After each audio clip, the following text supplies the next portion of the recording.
السلام علیکم ورحمۃ اللہ وبرکاتہ۔ نحمده ونصلي على حبیبه الکریم، اما بعد، اعوذ باللہ من الشیطان الرجیم، بسم اللہ الرحمن الرحیم۔ قال النبی صلی اللہ تعالی علیہ وسلم: اطلبوا العلم ولو کان بالسین۔ وقال النبی صلی اللہ تعالی علیہ وسلم: طلب العلم فریضۃ علی کل مسلم ومسلمہ۔ آمنت باللہ صدق اللہ العظیم وبلغنا رسولہ النبی الامین الکریم ونحن علی ذلک لمن الشاہدین والشاکرین والحمد للہ رب العالمین۔ آئیے کچھ معروضات پیش کرنے سے پہلے ایک مرتبہ بارگاہ رسالت کی درود شریف پڑھ لیں۔ اللہم صلی علی سیدنا مولانا محمد صلاۃ و سلام علیک یا سیدی یا حبیبی یا رسول اللہ صلی اللہ تعالی وسلم۔ حضور صلی اللہ تعالی علیہ وسلم کا فرمان ہے: اطلبوا العلم ولو کان بالسین۔ علم دین حاصل کرو اگرچہ تمہیں ملک چین جانا ہے۔ ملک چین کی طرف اشارہ فرما کر اس میں بہت سی حکمتیں ہیں۔ ان میں سے یہ ہے کہ ملک حجاز سے ملک چین کا فاصلہ کافی لمبا تھا، اور اس وقت سفر کی صعوبتیں بہت زیادہ ہوا، اتنی آسانیاں نہیں تھی جو آج اتنی آسانی کے ساتھ آپ اور ہم سفر کر لیتے ہیں۔ اس وقت گھوڑے، اونٹ، پیدل اس طرح لوگ سفر کیا کرتے تھے۔ تو اللہ کے رسول صلی اللہ علیہ وسلم نے فرمایا: علم دین حاصل کرو اگرچہ علم دین حاصل کرنے کے لیے آپ کو سفر کر کے ملک چین جانا پڑے، پھر بھی آپ کو علم دین حاصل کرنا ہے۔ اللہ تبارک و تعالیٰ کے فضل و کرم سے آج ہمارے لیے اتنی آسانیاں ہیں کہ ہم اپنے محلے میں، اپنے گھر کے قرب جوار میں ہمارے لیے اللہ تعالیٰ نے یہ آسانیاں فراہم فرما دی ہیں کہ ہم قرآن و حدیث کی باتیں اپنے محلے میں اپنی زندگی کے اوقات میں سے کچھ لمحات کو نکال کر سیکھ سکتے ہیں۔ نہ اس کے لیے ہمیں لمبا سفر کرنے کی ضرورت ہے اور نہ ہی زیادہ وقت دینے کی ضرورت ہے۔ ظاہر سی بات ہے، کسی دوسرے ملک میں اگر انسان علم حاصل کرنے کے لیے جائے گا تو وقت بھی جائے گا اور سفر کی صعوبتیں برداشت کرنا پڑے گا۔ اور یہاں تو نہ ہمیں سفر کرنا ہے نہ ہمیں زیادہ وقت دینا ہے، بس کچھ وقت نکالنا ہے اور علم سیکھنا ہے۔ تو اللہ تعالیٰ کا بے پناہ فضل و احسان ہے کہ آسانیاں ہمارے ہیں۔ اور دوسری حدیث اللہ کے رسول صلی اللہ علیہ وسلم نے فرمایا: طلب العلم فریضۃ علی کل مسلم و مسلمہ۔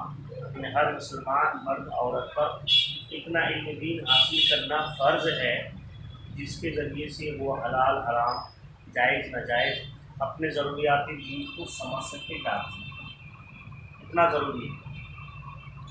ابھی ہم لوگ کی پہلی نشست میں علم دین کی فعالیت دیکھیے۔ سب سے پہلی بات یہ ہے کہ آج جو یہودی اور نصرانی جو آج نظر آتے ہیں، یہ عالم علماء سے اور علم دین سے دوری کا نتیجہ ہے۔ حضور صلی اللہ تعالی علیہ وسلم کی آمد سے پہلے جو آسمانی کتابیں تھیں وہ محدود پیمانے کی، جس طرح قرآن شریف کے نسخے عام ہے، ایسے توریت، انجیل، زبور اس طرح عام نہیں تھی، بلکہ اس وقت کے پادری کے پاس، کسی مخصوص لوگوں کے پاس ہی وہ کتاب ہوا کرتی۔ اس طرح قرآن عام ہے، ہر گھر میں ہے، ہر مسجد میں ہے، اس طرح وہ کتاب عام نہیں تھی۔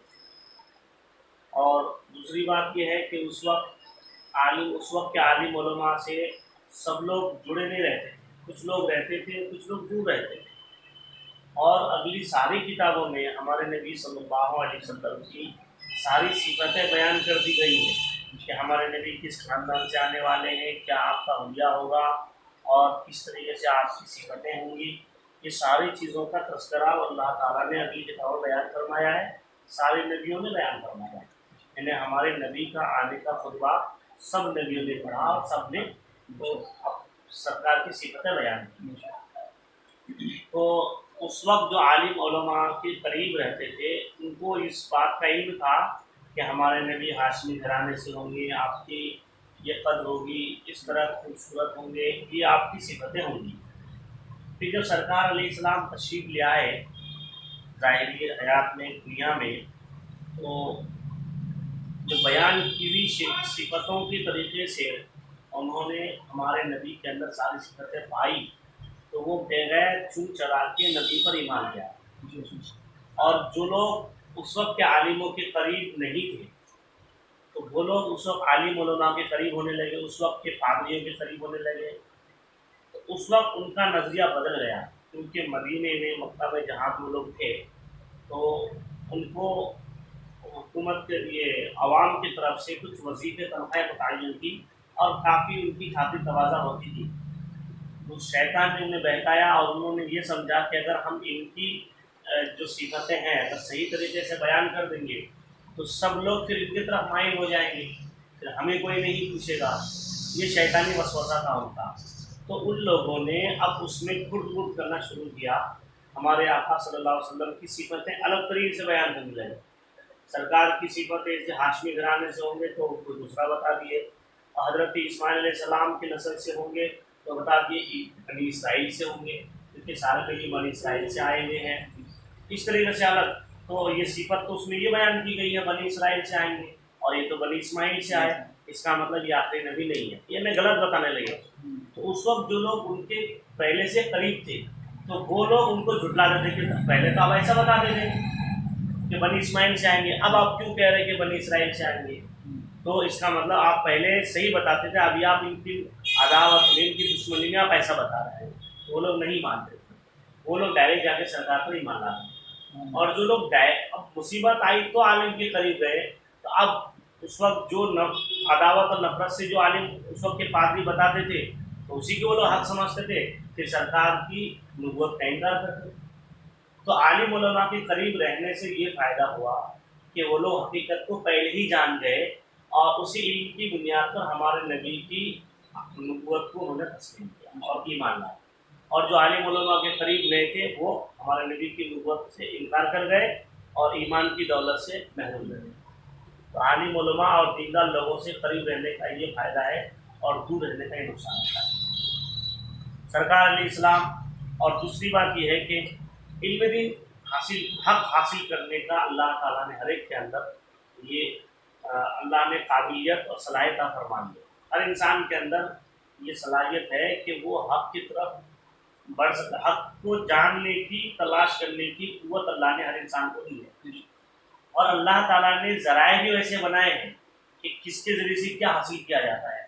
آج لوگ یوٹیوب اور باقی دیگر سوشل میڈیا ہی کو سب سمجھتے ہیں، جبکہ غیروں نے جو کچھ ہمارے دین میں تقریب کے لیے ادھر ادھر کی باتیں ملاوٹ کرنے کے لیے انہوں نے کچھ اسپیشل کچھ لوگوں کو تیار کیا ہے، اور وہ کہاں آپ کو تعلیم دیتے، آپ کے گھروں میں نہیں، یوٹیوب اور سوشل میڈیا میں دیتے ہیں۔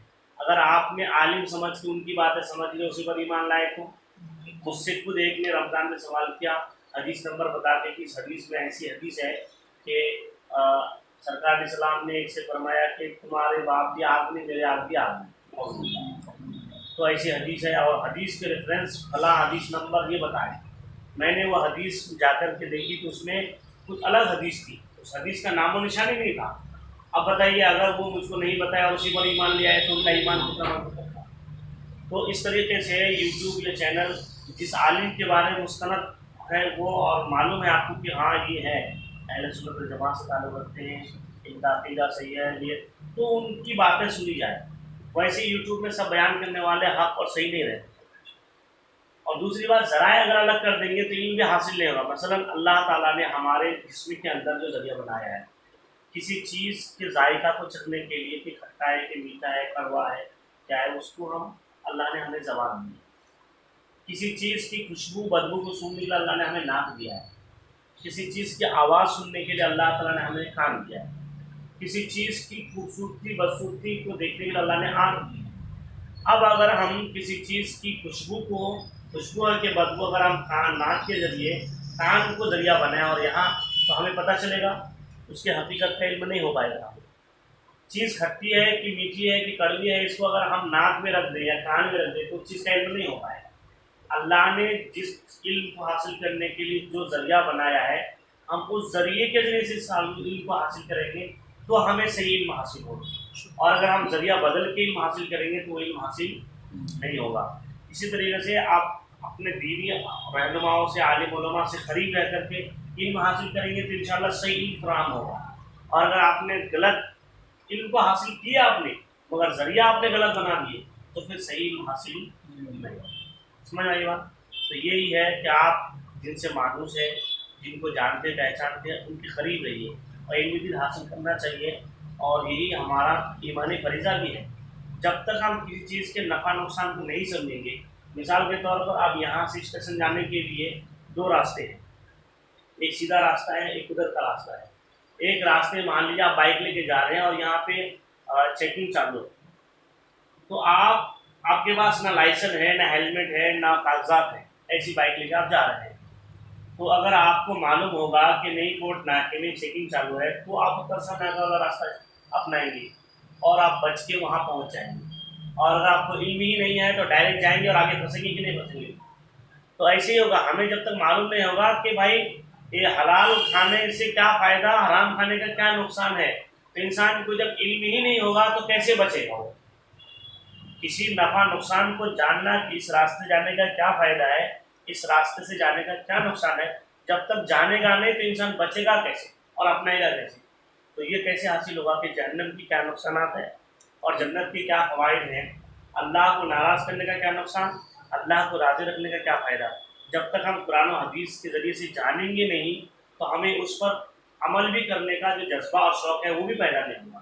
اس چیز کے لیے ہمیں علم حاصل کرنا ضروری ہے، مسائل کے تعلق سے ہو یا قید کے تعلق سے ہو یا معاشرتی تعلق سے ہو یا روزی کے تعلق سے ہو، سب اللہ تعالیٰ نے ہمارے لیے قرآن میں نظام بنا دیا ہے۔ ہمارے زندگی میں جتنے شعبے ہیں، جتنے آپ مرحلے، جتنے موڑ ہیں، ہر چیز میں شریعت ہماری رہنمائی کرتی ہے، ہمیں سیکھنے کی ضرورت ہے۔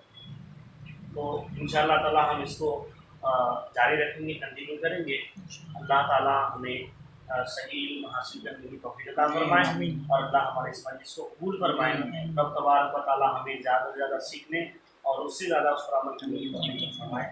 ان اللہ و ملائکتہ یصلون علی النبی یا ایھا الذین آمنوا صلوا علیہ وسلم تسلیما۔ اللہم صل علی سیدنا محمد صلاۃ و سلام علیک یا رسول اللہ صلی اللہ علیہ وسلم۔ سبحان ربک رب العزۃ عما یصفون وسلام علی المرسلین والحمد للہ۔ السلام علیکم۔